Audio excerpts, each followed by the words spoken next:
Welcome to Absolute Trust Talk with your host, Kirsten Howe. Absolute Trust Talk brings you tips, tools, advice, and interviews to help you build a reliable knowledge base on estate planning, business, and finance to start preparing for your future today.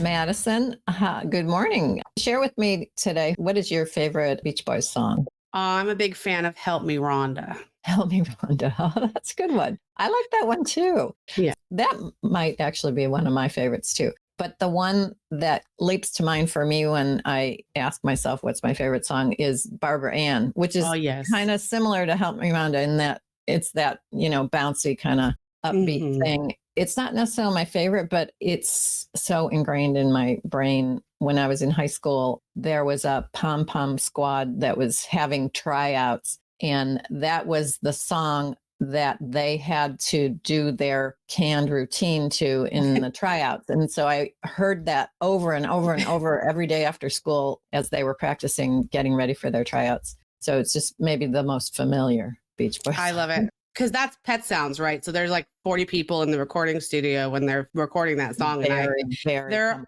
are little like phrases that I say that are from that song in the background.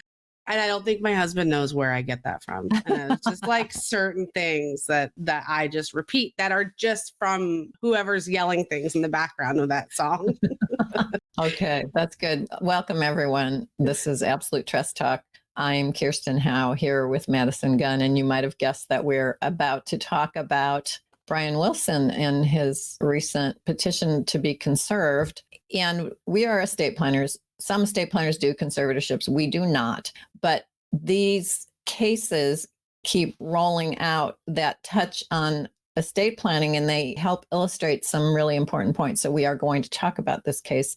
If you are a follower of our show, you know that our last recording about this topic was the conservatorship petition filed by Jay Leno to gain conservatorship over his wife, Mavis. And these two cases are similar. Madison, you want to talk about Brian Wilson's case? Yeah. So in Brian Wilson's case, his longtime wife just passed away, and she had been his healthcare agent under his power of attorney for healthcare or healthcare directive. And there was no backup named. He had no successor agent named. So he essentially has no advanced healthcare directive. So they're filing a conservatorship in order to get another healthcare directive put into place. Okay. So similar to Jay Leno's case, in Jay Leno's case, there's no estate plan of any kind. There's no will, no trust, nothing. And he is filing a conservatorship petition in order to be able to create an estate plan, which presumably would include all of those things for his wife. In Brian Wilson's case, as far as we can tell, he has everything in place. It's just that his healthcare directive is effectively terminated because he didn't name enough backups. He didn't name any backups. He only named his wife on his healthcare directive. So they're not filing for conservatorships like in the Britney Spears world to just have this ongoing conservatorship. They're doing it for a very specific purpose to establish an estate plan or a component of an estate plan. Right. And there are two people who are together asking to be made his conservator. And they both are people who have had a long-standing business relationship with Mr. Wilson. Mr. Wilson is actually consenting to this petition, which could be important.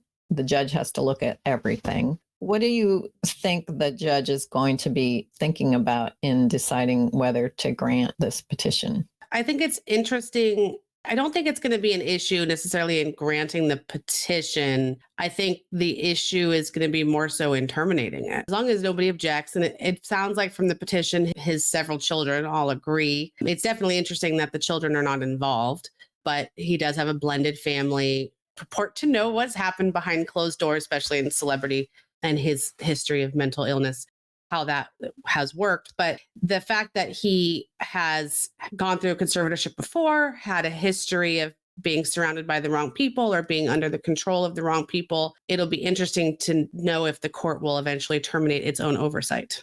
Yeah. So that's bringing up, long ago history, but he has had a long struggle. There was a point at which he was taken advantage of by, again, someone who was in his close inner circle as a professional. And that all resulted in a conservatorship over him, or perhaps his finances. I don't know the exact history. That was quite a while ago. And then he got married and things seemed to go a lot better for him. And so he's in this situation now because his wife passed away, and that's very unfortunate. But the lesson from our perspective, I'll let you deliver the zinger. To have options on your estate planning documents. If you have a healthcare directive, have more than just your spouse named as your healthcare agent. Name a couple of backup options. Yeah. The thing I always say is you're probably going to name your spouse, and that's fine. You've got to have at least one backup. That's what I always say, at least one backup. You can have as many backups as you want. He's got 5 or 7 children. He could have put them all on there as backups. Maybe that's not a good choice in his family. We don't know. But pick someone a generation below him. Somebody. He must know somebody. And so if he had an attorney create all of his existing estate plan, including a healthcare directive, for that attorney to update his healthcare directive or to add an extra backup on there is almost nothing. It's almost no work. It's almost no expense for Brian. This could have easily been taken care of. And now instead, they're doing a conservatorship. There will be a substituted judgment petition within the conservatorship, many thousands of dollars to get this very simple thing taken care of that he really could have taken care of in the first go round when he created the healthcare directive. Yeah, that is such a simple fix. And he has a trust that already has, the same people named as trustees. So it's not even a financial issue. It's just medical decisions. And that could have easily been taken care of. Yeah. So easily. So easy. Yeah. So, okay. We hate to see it, but it is a learning opportunity for our audience. We hope you get it. Thank you for joining us, and we look forward to connecting with you next time. Thank you for joining us today for another episode of Absolute Trust Talk Live.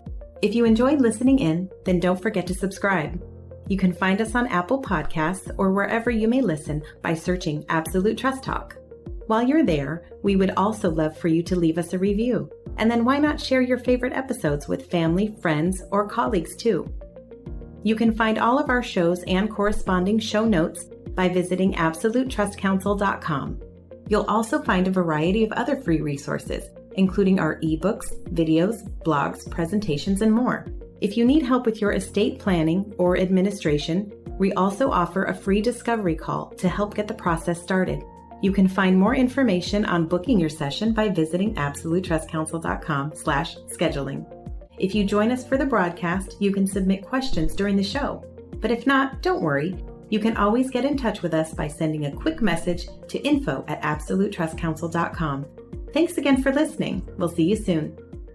This podcast is not meant to take the place of legal advice from an attorney and does not create an attorney-client relationship. If you do have a legal question or issue, please consult with an attorney.